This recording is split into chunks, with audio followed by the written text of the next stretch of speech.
Hi మామ. TTF ticket to finale టాస్క్‌లు అయితే హౌస్‌లో స్టార్ట్ అయిపోయాయి. ఎవరెవరు ఏ టాస్క్‌లు ఆడారు, ఏ టాస్క్‌లో ఎవరు గెలిచారనేది మాట్లాడుకుందాం. అలాగే నిన్నటి నామినేషన్‌లో అసల వరస్ట్ నామినేషన్ ఎవరిదనిపించింది, బెస్ట్ నామినేషన్ ఎవరిదనిపించిందో కూడా డిస్కస్ చేద్దాం. ఇంకా వీడియో స్టార్ట్ చేసే ముందు లైక్ కొట్టు మామ. లైక్ కొట్టడానికి ఏమైంది? లైక్ కొట్టి వీడియో చూడడం కూడా అలా కంటిన్యూ చేయి. మంచి వాల్యూ పాయింట్స్ చెప్తాను. ఇంకా వీడియో స్టార్ట్ చేస్తే మీకు తెలుసు ప్రోమో 1 కూడా వచ్చేసింది. హౌస్‌లో కొన్ని టికెట్ టు ఫినాలేకి సంబంధించిన టాస్క్‌లే స్టార్ట్ అయిపోయాయి. ఆల్రెడీ 4 టాస్క్‌లు అయితే కంప్లీట్ అయిపోయాయన్నమాట. ఫస్ట్ టాస్క్ ఎవరు ఆడారంటే ఇమాన్యుల్, కళ్యాణ్, రీతు. అయితే ఇది మీరు ప్రోమో 1లో చూసినట్టు మ్యాథమెటికల్ ఈక్వేషన్ అనేది సాల్వ్ చేయడం అన్నమాట. ఈ టాస్క్‌లో గెలిచింది ఇమాన్యుల్. ఇంకా సెకండ్ టాస్క్ వచ్చేసరికి తనుజ, బర్నీ గారు, డీమన్ పవన్ వీళ్ళు ముగ్గురు ఆడారు. ఈ టాస్క్‌లో గెలిచింది తనుజ. ఈ టాస్క్ దేనికోసం అంటే అదే కుండలోని మట్టిని నింపి ఇక్కడ మొక్క అనేది నాటాలన్నమాట. ఇంకా థర్డ్ టాస్క్ అంటే ఇప్పుడు ఏం జరిగిందంటే 2 టాస్క్‌లో 8 మెంబర్స్ ఉన్నారు హౌస్‌లోని. వీళ్ళు 3 ఆడాక రిమైనింగ్ 2 పీపుల్స్ ఉంటారు. సుమన్ శెట్టి అండ్ సంజన గారు. ఎవరైతే గెలిచారో ఎమాన్యుల్ అండ్ తనుజ వీళ్ళిద్దరిని కూడా ఒక్కొక్కరిని సెలెక్ట్ చేసుకోమంటారు. అలా థర్డ్ టాస్క్‌కి ఎమాన్యుల్, సంజన గారిని సెలెక్ట్ చేసుకున్నాడు. థర్డ్ టాస్క్ ఏంటంటే బాల్‌కి రిలేటెడ్‌గా టాస్క్ ఉంటదంట. ఈ టాస్క్‌లో గెలిచింది మళ్ళీ ఎమాన్యులే. ఇంకా fourth task Suman Shetty versus Tanuja. ఈ టాస్క్‌లో గెలిచింది తనుజ. ఓవరాల్‌గా 4 టాస్క్‌లు ఆడితే 2 తనుజ, 2 ఎమ్మెన్యే గెలిచారు. వీళ్ళిద్దరూ 2-2 గెలవడం వల్ల టికెట్ టు ఫైనల్ రేస్‌లో ఫ్రంట్ ఫుట్‌లో ఉన్నారనమాట. వీళ్ళిద్దరిలో ఎవరు టికెట్ టు ఫైనల్‌లో గెలుస్తారనిపిస్తుందో కామెంట్ చేయండి. అంటే వాళ్ళిద్దరిదే కాదు ఇంకా రిమైనింగ్ టాస్క్‌లు త్రూ ఔట్ ది వీక్ ఉంటాయి. వీళ్ళిద్దరిలో ఏమనిపిస్తుందో కామెంట్ చేయండి. అలాగే ఇంకెవరైనా ఉన్నారా ఆల్టర్‌నేట్‌గా గెలిచేవారు వాళ్ళ పేరు కూడా కామెంట్ చేయండి.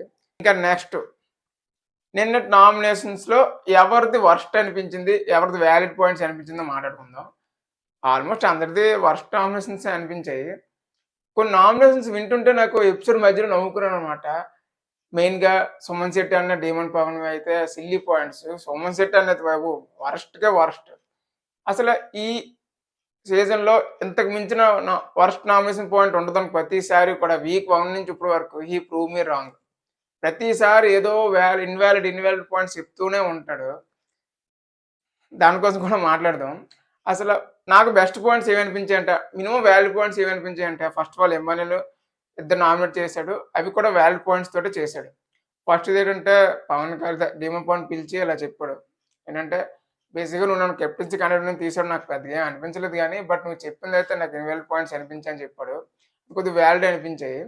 ఇంకోటేంటంటే ఇక్కడ రీతిని నువ్వు నాకు బ్యాక్ బిచ్చింగ్ చేసావని చెప్పావు కదా! అది నాకు కొద్దిగా హర్ట్ అనిపించింది. ఆ విషయాన్ని కూడా క్లారిఫికేషన్ ఇద్దామని నామినేట్ చేశారు. ఈ 2 నాకు కొద్దిగా వాలిడ్ పాయింట్స్ అనిపించాయి.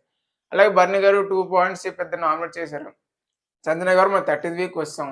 ప్రాంక్ చేయడం అనేది కరెక్ట్ కాదు. నా మెడిసిన్స్‌తో అట్లాగా చేయడం అయితే కరెక్ట్ కాదని చెప్పారు. అది నాకు వాలిడ్ అనిపించింది.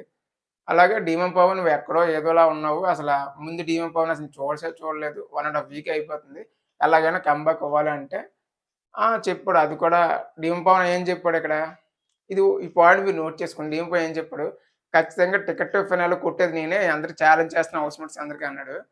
ఎవరైనా అంటారు అది తప్పేం లేదు. ఈ 2 వాలిడ్ అనిపించాయి. అంటే వరస్ట్ కాదు గానీ వాలిడ్ పాయింట్స్ ఇవన్నీ.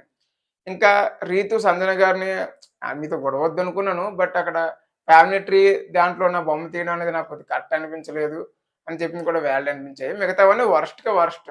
ఇదే రీతు సెకండ్ పాయింట్ సుమన్ శెట్టి గానికి చెప్పింది ఏమని, "అన్నా నువ్వు ఫైనల్ కెప్టెన్సీ టాస్క్ అని చెప్పి అంత సిల్లీగా ఎందుకు ఆడావంటే, మినిమమ్ రీతు నీకు ఫస్ట్ వీక్ నుంచి ఇప్పటి వరకు మినిమమ్ అర్థమైపోద్ది స్టాండర్డ్స్ ఏంటంటే. ఎవ్వరితో కూడా సుమన్ శెట్టి అంతగా ఏం ప్లే చేయలేడు ఏ టాస్క్ కూడాన. కాబట్టి నువ్వు చెప్పినా చెప్పకపోయినా సరే మనోడు స్టాండర్డ్స్ అంతే అంతకు మించి ఏమి ఆడలేడు. చెప్పడం నాకు సిల్లీ పాయింట్ అనిపించింది. అదే సుమన్ శెట్టి అన్న కూడా వరస్ట్‌కే వరస్ట్ 2 పాయింట్స్ కూడాను. డీమన్ పవన్ నీకు ఒంట్లో బాలేదు ఇంటికెళ్ళి రెస్ట్ తీసుకో అంట. ఎవడైనా చెప్తాడా? నెక్స్ట్ రీతు నీకు 2 వీక్స్ ఇమ్యూనిటీ వచ్చింది. ఈ వీక్ అవసరం లేదు అనుకుంటా అనేది వాలిడ్ పాయింటే.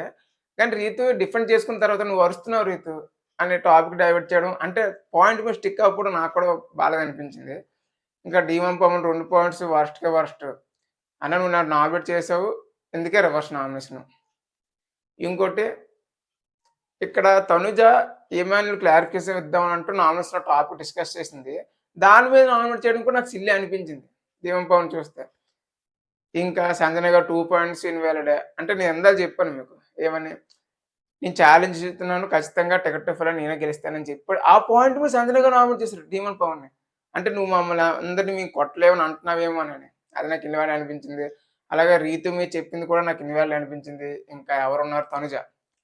'తనుజ' 2 కూడా ఎప్పుడో పాయింట్స్ తీసుకొచ్చి నామినేట్ చేసిందని నాకనిపించిందనమాట. బేసిక్‌గా నాకేమనిపిస్తుందంటే ఆల్రెడీ 13థ్ వీక్ వచ్చాం. చాలా మంది కూడా వాళ్ళు ఏదైతే నెగెటివ్‌గా ఎదుర్కొంటామో అవన్నీ కూడా కమ్‌బ్యాక్ ఇస్తూ వాళ్ళు ఉన్న నెగటివిటీ అన్నీ బయటికి తీసుకొస్తూ పాజిటివ్‌నెస్‌తో ముందుకెళ్తున్నారు.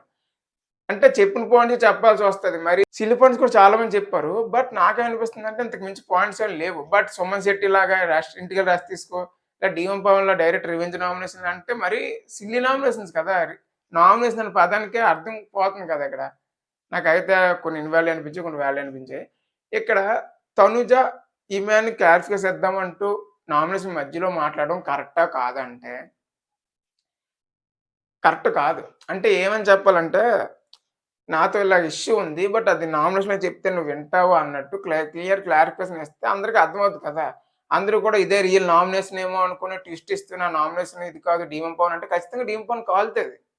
అలాగని డీఎం పవన్ తీసుకొచ్చి ఇది నామినేషన్‌లో పెట్టు నువ్వు ఇలా చేసావు అందుకే నిన్ను నామినేట్ చేయడం అనేది కూడా సిల్లీ పాయింటే. ఈ వీడియోకి ఇంతే మామ.